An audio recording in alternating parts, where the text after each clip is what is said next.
Bismillahirrahmanirrahim. Assalamualaikum warahmatullahi wabarakatuh.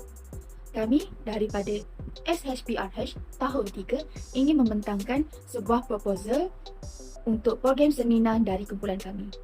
Program seminar ini bertajuk Isu dan Cabaran Pembentukan Modal Insan Menuju ke Arah Revolusi 4.0. Dalam kumpulan kami terdiri daripada 5 orang ahli. Yang pertama adalah saya, Ni Amira Najihah binti Nik Rashidi. Yang kedua, Muhammad Syafiq Zarin bin Muhammad Shoaib. Yang ketiga, Nurul Syahira binti Muhammad Ramli. Yang keempat, Auni Tasnim binti Sukri. Dan yang terakhir, yang kelima, Azlin Ashikin binti Abdul Rahman. Pengenalan bagi seminar kami. Pengenalan ini, kita akan mengetahui apa itu perkembangan revolusi 4.0.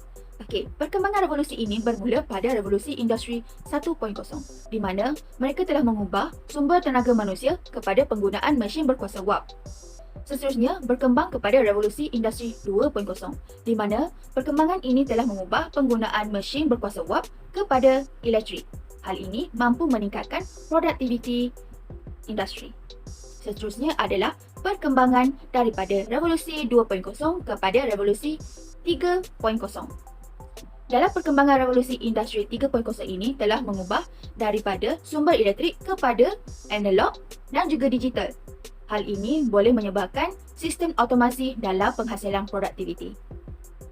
Seterusnya adalah perkembangan daripada revolusi 3.0 kepada revolusi industri 4.0 di mana revolusi 4.0 ini telah memperkenalkan sistem cyber fizikal. Dalam sistem cyber fizikal ini terdiri daripada M2M, IoT dan sebagainya. Dalam sistem ini, dia telah menghubungkan pengguna dengan akses internet. Seterusnya adalah isu dan cabaran dalam pembentukan modal insan. Hal ini, kita dapat mengetahui isu serta cabaran yang bakal kita hadapi dalam membentuk modal insan yang berjaya pada suatu masa nanti. Dalam hal ini juga, kita dapat tahu ciri-ciri dan cara-cara untuk menghasilkan pembentukan modal insan yang berjaya, kreativiti dan menjamin masa hadapan negara. Dalam seminar ini juga, kami akan selitkan sedikit sebanyak tentang tanggapan industri kepada mahasiswa pada masa kini. Baik, seterusnya saya akan menerangkan tentang isu graduate attribute. Apakah itu graduate attribute?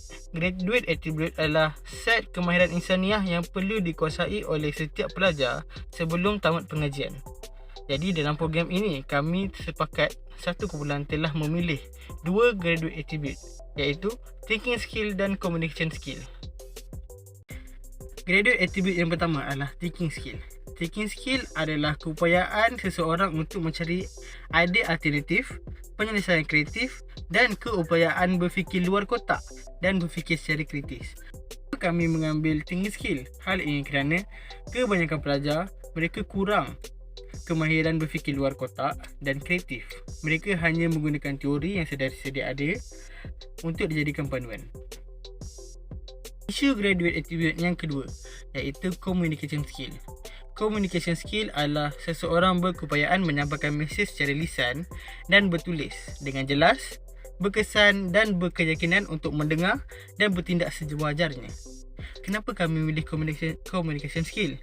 Kerana zaman sekarang, pelajar hanya tahu bertutur dengan betul, tapi mereka tidak mempunyai keyakinan untuk bercakap di hadapan halayak ramai. Bagi kandungan aktiviti, penganjuran program ini adalah bagi memantapkan 2 atribut graduan UTM iaitu thinking skill dan communication skill. Terdapat 2 kandungan aktiviti di dalam program ini iaitu ceramah dan sesi soal jawab. Dari penyampaian ceramah, peserta dapat belajar dan meningkatkan pengetahuan mengenai isu dan cabaran pembangunan modal insan yang dihadapi pada masa kini oleh pakar industri.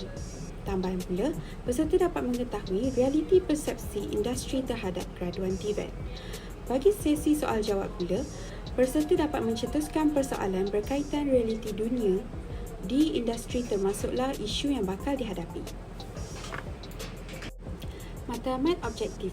Program ini diadakan adalah bertujuan untuk memberi pendedahan kepada mahasiswa dari sekolah pendidikan tentang pengembangan industri dan kebolehpasaran para graduan di dalam industri.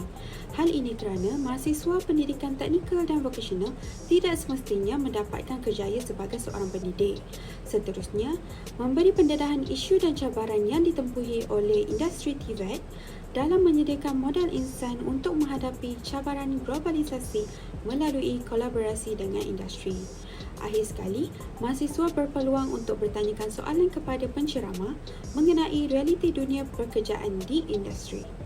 Program seminar ini akan dianjurkan di Dewan Kuliah 3 Blok L50 oleh pelajar tahun 3 SHPRH.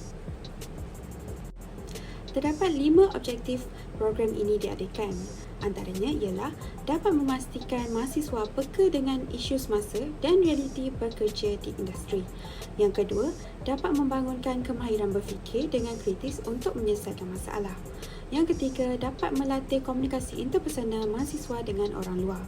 Yang keempat, dapat mengetahui perkembangan teknologi dari abad ke-18 hingga kini. Yang terakhir sekali ialah dapat membuat persiapan diri dari aspek isu dan cabaran sebelum menceburi bidang industri. Peserta sasaran bagi program ini adalah seramai 250 orang pelajar UTM daripada bidang pendidikan teknik vokasional dari tahun 1 hingga 4. Antaranya pelajar ijazah sarjana muda, teknologi dengan pendidikan, elektrik dan elektronik, mekanikal dan pembinaan awam. Penceramah jemputan merupakan pengarah Institut Kemahiran MARA Johor Bahru iaitu IRTS Rahim bin Selamat. Beliau berasal daripada MUA Johor. Seterusnya adalah tentatif bagi seminar kami. Seminar kami bermula jam 9 pagi dan ia dimulakan dengan sesi pendaftaran. Sesi pendaftaran ini mengambil masa selama 15 minit. Dan 9.15 minit pagi, kami akan menjemput tetamu jemputan kami iaitu IRTS Rahim Selamat iaitu pengarah Institut Kemahiran MARA Johor Bahru menuju ke Dewan Kuliah di bertempat L50. Penceramah akan memberi ceramah selama 1 jam. Jadi, 10.15 minit pagi akan berakhirlah ceramahnya. Selepas itu, jam 10.30 pagi, adanya sesi penyampaian hadiah serta sesi fotografi. Seterusnya, jam 11 pagi, kami akan adakan sedikit jamuan bagi meraih tetamu jemputan kami. Setelah itu, kami semua akan bersurai. Seterusnya, saya akan terangkan tentang anggaran belanjawan bagi program ini. Perkara pertama adalah jamuan. Kami bercadang untuk mengutip sebanyak RM5 seorang bagi peserta yang akan sertai. Kemudian, penceramah hanya seorang sahaja yang dijemput memerlukan belanja sebanyak RM150. Perkara yang ketiga, kami perlukan cenderahati untuk diberikan kepada penceramah jemputan hanya RM20 sahaja. Akhir sekali, perkara lain-lain perbelanjaan adalah sebanyak RM20 disebabkan kami memerlukan RM10 seorang untuk jamuan. Jumlah keseluruhan bagi program ini adalah sebanyak RM280 sahaja.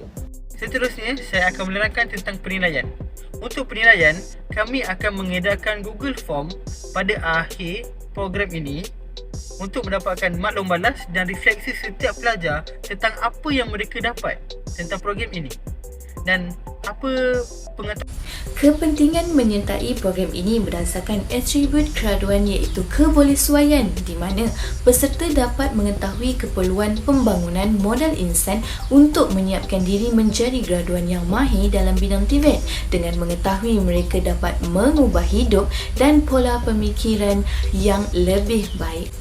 Peserta juga dapat mengetahui isu dan cabaran yang dihadapi dalam revolusi industri 4.0 terhadap graduan PTV. Seterusnya, kemahiran generik. Peserta sedar antara isu dan cabaran yang dibangkitkan bagi melahirkan sumber manusia berkemahiran tinggi selari dengan keperluan industri 4.0 kini. Peserta juga dapat peroleh pengetahuan berkenaan kemahiran yang dituntut oleh pihak industri dari segi akademik, pengetahuan, kemahiran berfikir kritis dan kreatif dan politikal. Maka ini dapat menyediakan modal insan berkemahiran tinggi dalam diri pelajar Universiti Teknologi Malaysia.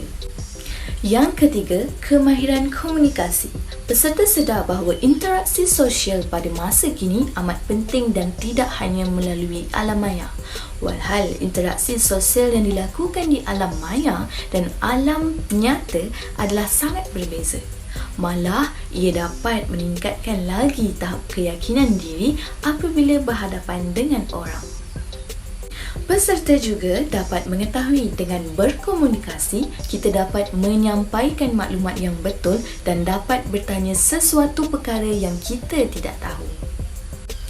Ia menekankan kepada modal insan berpengetahuan dan kemahiran dalam berkomunikasi agar daya saing organisasi dapat terus diperkasakan. Kesimpulan bagi program ini, peserta dan ahli jawatan kuasa dapat mempelajari perkara baharu dan meningkatkan kemahiran insaniah. Seterusnya, semua objektif dan matlamat program tercapai selepas program dijalankan. Selain itu, peserta dan ahli jawatan kuasa juga dapat membuat persediaan kepada masyarakat dan di alam pekerjaan. Akhir sekali, dapat menggalakkan kami dan pelajar UTM untuk meningkatkan sifat graduan, iaitu Graduate Attributes.